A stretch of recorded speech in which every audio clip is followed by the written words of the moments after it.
Today on MTG Unpacked, we're cracking open the Commander 2018 deck, Nature's Vengeance. So this is in the Jund colours, that's black, red, green. And you can see it's being led up by Lord Windgrace. He's the Planeswalker. So on the back here, talking about multiplayer format of Commander, we got a couple of example cards. And Nature's Vengeance. Lord Windgrace saw his entire world devastated by the detonation of a magical device, instilling in him a hatred of artifacts. Okay, so we'll probably see that in some of the mechanics here. Now he commands nature to rise and join his furious war against synthetic abominations. So we get a deck box, 100 card deck with 17 new cards and 10 double-sided token cards. Also get the foil oversized commander card and some inserts. So without further ado, let's get stuck into this. Take a look at the deck. And I have the Planeswalkers here, Liliana, Chandra and Nissa, representing the different colors. They are just decorations today, but usually on this channel they are used for pack blessings. If you don't know what that is, you might want to check out a few videos. Very strange, but it seems to work. Gets us some good pulls from time to time. Okay, so let's take a look at this bloke.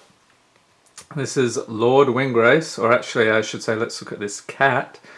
Legendary Planeswalker Windgrace. So Lord Windgrace has 5 loyalty for 5 mana. His +2 is discard a card, then draw a card, and if a land card is discarded this way, draw an additional card. -3 is return up to 2 target land cards from your graveyard to the battlefield. And his ultimate is -11, destroy up to 6 target non-land permanents, then create 6 2/2 green cat warrior creature tokens with Forest Walk. So if you are after the basis of a cat tribal commander deck, you would probably be in good shape with this one. Lord Windgrace can be your commander, so they've added that notation for planeswalkers that are allowed to be commanders. And let's take a look at the box here. So we get a insert and the sealed deck. I don't think there's anything else. So let's take a look at the insert here. Usually has some useful info. So we're talking about the primary commander Lord Windgrace, secondary commander Gyrus Waker of Corpses, and Thantis the Warweaver. So they talk about how this deck plays. It's a lands matter strategy, so trading excess lands for new cards and so forth. And cat warriors, that sounds fun. So if you want to read that, freeze frame the video. Also some rules of commander. So fairly simple concept, but it leads to a lot of complex, crazy games. Here he is again, Lord Windgrace. Talks about him, Gyrus Waker of Corpses, Xancha Sleeper Agent, and Thantis the Warweaver. So I'm looking forward to checking those out, seeing what we've got here. And leave a note in the comments, is there any of these particular decks you're looking forward to checking out? I know a lot of people might be deterred by the higher price this time round. They used to be like $30, $35. Now they're edging up. Retail I think is $40 US. So a little more expensive than usual, or a lot more depending on where you are. I think the Canadians are pretty heavily hit by the price increase. Okay, so let's get a roughly 50-50 split there. And take a look at the commander cards. So here is Lord Windgrace. This is a regular size card. You can sleeve it up, use it in your deck if he is not your main commander. So pretty cool. Next up we have Gyrus Waker of Corpses, legendary creature Hydra. That is pretty nice. 0/0 for X and a swamp, mountain and forest. Enters battlefield with a number of +1/+1 counters on it equal to the amount of mana spent to cast it. Okay, makes sense. Whenever he attacks, you may exile target creature card with lesser power from your graveyard. If you do, create a token that's a copy of that card and that's tapped and attacking. Exile the token at end of combat. Alright, seems decent. And Thantis the Warweaver, 5/5 for 6 mana, legendary creature Spider. How'd you like to meet this guy? Vigilance and Reach. All creatures attack each combat if able, and whenever a creature attacks you or a planeswalker you control, put a +1/+1 counter on Thantis the Warweaver. So we've got some nice commander options there. I think the cat will probably be the winner in a lot of cases. Alright, so let's dig through the deck here. We're going through the rares, it looks like, to begin with. And then the commons and uncommons later on, I'm going to skim through those pretty quick, but we'll give the rares and mythics a bit more attention. So this is an instant for 4. When you cast this spell, copy it for each time you've cast your commander from the command zone this game. So it's another one of those where you get to copy things. You may choose new targets for the copies. Copy target instant or sorcery spell. You may choose new targets for the copy. So a lot of copying going on there. Nesting Dragon. Creature Dragon 5/4 for 5 mana with flying. That is an interesting looking fellow. Looks like he's got a weird goofy grin. Has landfall. Whenever a land enters the battlefield under your control, create a 0/2 red dragon egg creature token with defender, and when this creature dies, create a 2/2 red dragon creature token with flying, and mountain, or you pay a mountain, this creature gets +1/+0 until end of turn. So a lot of fun things going on with that one. Dragons and eggs. Reality Scramble. What? Looks like it's straight out of Unstable. We have some dinosaurs. What is that? A dog, anteater, some ape, orangutan, some lizards. What are they, playing poker or something? Not sure what's going on there. So it's a sorcery for 4 mana. Put target permanent you own on the bottom of your library. Reveal cards from the top of your library until you reveal a card that shares a card type with that permanent. Then put that card onto the battlefield and rest on the bottom of your library in a random order. And it's got this retrace ability. So you may cast this card from your graveyard by discarding a land card in addition to paying its other costs. Okay, so that's a bit of the trading in lands ability there. We'll probably see that on some others. Crash of Rhino Beetles, 5/5 for 5 mana with trample, and it gets +10/+10 as long as you control 10 or more lands. That is insanity. Could you imagine this thing in a game of Standard? They would not allow that. It's too overpowered. Okay, Turn Timber Sower. So this is a 3/3 for 3 mana. Elf Druid. Whenever 1 or more land cards are put into your graveyard from anywhere, create a 0/1 green plant creature token. You can pay a forest, sack 3 creatures, and return target land card from your graveyard to your hand. Next up, what is this? Lizard Hydra. Whip-tongue Hydra. Okay, so this is a 4/4 for 6 mana with reach. When it enters battlefield, destroy all creatures with flying. Put a +1/+1 counter on Whip-tongue Hydra for each creature destroyed this way. That seems like it'd be a fun one. Windgrace's Judgment. Instant 4/5 for any number of opponents. Destroy target non-land permanent that player controls. And this was the one we saw on that pamphlet earlier. Xancha Sleeper Agent, legendary creature minion, 5/5 for 3 mana. As it enters the battlefield, an opponent of your choice gains control of it. Ooh, okay. Attacks each combat if able and can't attack its owner or planeswalker its owner controls. You can pay 3 and Xancha's controller loses 2 life and you draw a card. Any player may activate this ability. That seems a little chaotic. Not sure how useful that one would be. Soul of Innistrad, Mythic! This is a 6/6 for 6 mana with Death Touch. You pay 3 and 2 swamps, return up to 3 target creature cards from your graveyard to your hand. Or you can pay the same amount, exile this from your graveyard, and return up to 3 target creature cards from your graveyard to your hand. Okay, so returning them. Oh, I see, if it's in your graveyard, right. So you can use it either when it's on the battlefield or in the graveyard. And an Avenger of Zendikar, another mythic creature elemental, 5/5 for 7 mana. When it enters battlefield, create a 0/1 green plant creature token for each land you control. And it has landfall, so whenever a land enters battlefield under your control, you may put a +1/+1 counter on each plant creature you control. So we've got a lot of land synergies here, counters. What else are we going to see? Moonlight Bargain. Interesting. Instant for 5 mana. Look at the top 5 cards of your library. For each card, put that card into your graveyard unless you pay 2 life. Then put the rest into your hand. So a bit of a penalty there for grabbing those cards. Ruinous Path for 3. This is a sorcery.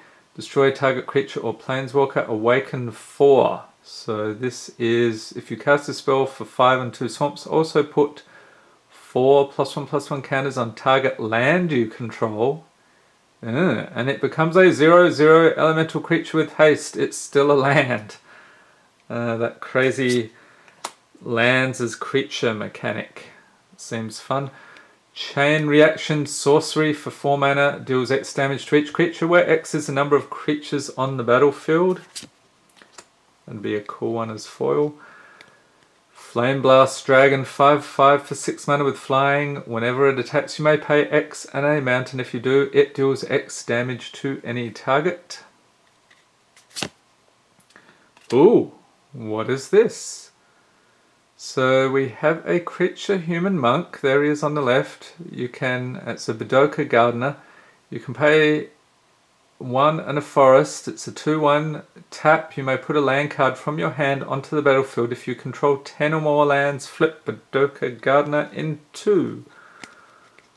Dokai, Weaver of Life. So this is a legendary creature human monk. There he is on the left. 3/3. You can pay 4 and 2 forest, tap, create an XX green elemental creature token where X is the number of lands you control. Okay, so really a focus on big beefy creatures here, pumping things up. That's pretty good. Next up we have a Centaur Vinecrasher. A plant centaur, in case you were wondering. What on earth is that? 1/1 for 4 mana with trample. Enters battlefield with a number of +1/+1 counters on it equal to the number of land cards in all graveyards. Whenever a land card is put into a graveyard from anywhere, you may pay 2 forests. If you do, return it from your graveyard to your hand. Moldgraph Monstrosity Creature Insect for 7 mana with trample. It's an 8/8, so pretty beefy dude. When it dies, exile it, then return 2 creature cards at random from your graveyard to the battlefield. Rampaging Baloth, 6/6 for 6 mana with trample and landfall. Whenever a land enters battlefield under your control, you may create a 4/4 green beast creature token. Scoot Mob. We've got some insect here for a single forest. It's a 1/1, so pretty tiny. Oh, but here's the catch. At the beginning of your upkeep, if you control 5 or more lands, put 4 +1/+1 counters on Scoot Mob. So that is the catch there. You can pump him up if you have the lands needed. Charnel Horde Worm. Creature worm, looks more like a dragon/snake. I guess that's what a worm is. 6/6 for 7 mana with trample. Whenever it deals damage to an opponent, you may return target card from your graveyard to your hand. I like the artwork on that one. Decimate Sorcery for 4. Destroy target artifact, target creature, target enchantment, and target land. So you get to do a lot of destroying, apparently. Gaze of Granite, sorcery for X. 2 swamps and a forest, destroy each non-land permanent with converted mana cost X or less. We've got the Gorgon there, the Gorgon's Stare, turning all these guys into stone. Lavalanche, another one that would be a great candidate for foil. I wonder if they'll ever do that, because I think some of these are not reprints, new cards. Sorcery for X, a swamp, mountain, and forest deals X damage to target player or planeswalker and each creature that player or that planeswalker's controller controls. Craziness. So if you have a lot of mana, you could do a tremendous amount of damage. Rubble Hulk, Star for 4, a mountain and a forest. Its power and toughness are each equal to the number of lands you control. So lands definitely matter here as well. Has Blood Rush, pay 1, a mountain and forest, and discard it. Target attacking creature gets +X until end of turn, where X is the number of lands you control. Worm Harvest, sorcery for 2, and you can pick between the swamps and forests.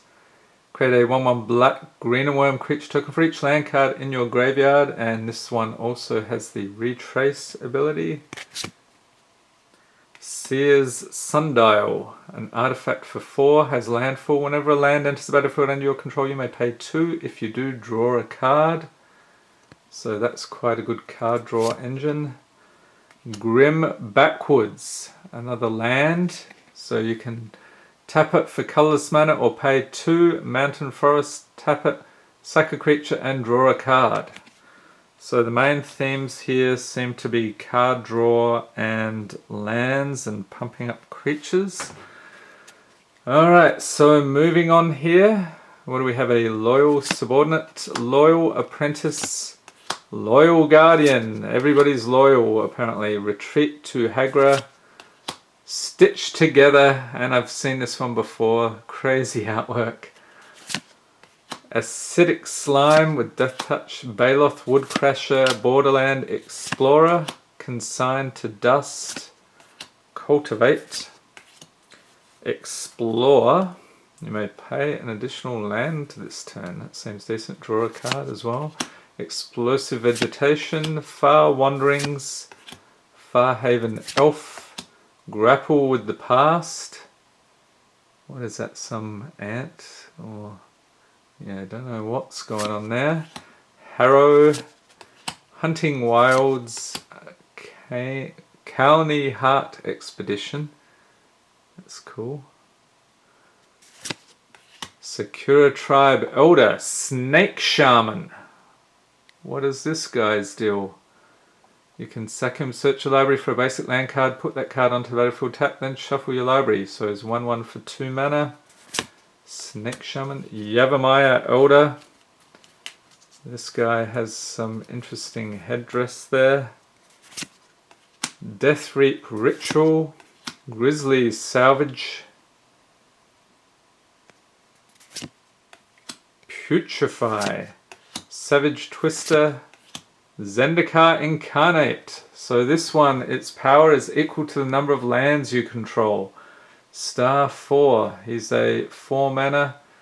That seems pretty good. Is this something you've used in EDH before? Leave a note in the comments. I'm not sure if that one's a new card or not. Probably not. And who could forget the Soul Ring? You gotta have a Soul Ring in Commander. It's just too good. And a random swamp. And we've got a few more rares, I think, here. Blood Tracker. So this is a creature, vampire, wizard, 2/2 for 4 mana with flying. You can pay a swamp, pay 2 life, and put a +1/+1 counter on it. When it leaves battlefield, draw a card for each +1/+1 counter on it. Emissary of Grudges. Creature Efreet. So what is that, like a fire djinn or something? Or element, probably an elemental. 6/5 for 6 mana with flying and haste. As it enters the battlefield, secretly choose an opponent. Reveal the player you chose, and you can choose new targets for a target spell or ability if it's controlled by the chosen player. And if it targets you or a permanent you control, activate this ability only once. So that's fun. Redirect something that's aimed at you at one of your opponents instead. Okay, so that is the deck proper. Then we're going to take a look at some of these tokens here. So we get a dragon egg.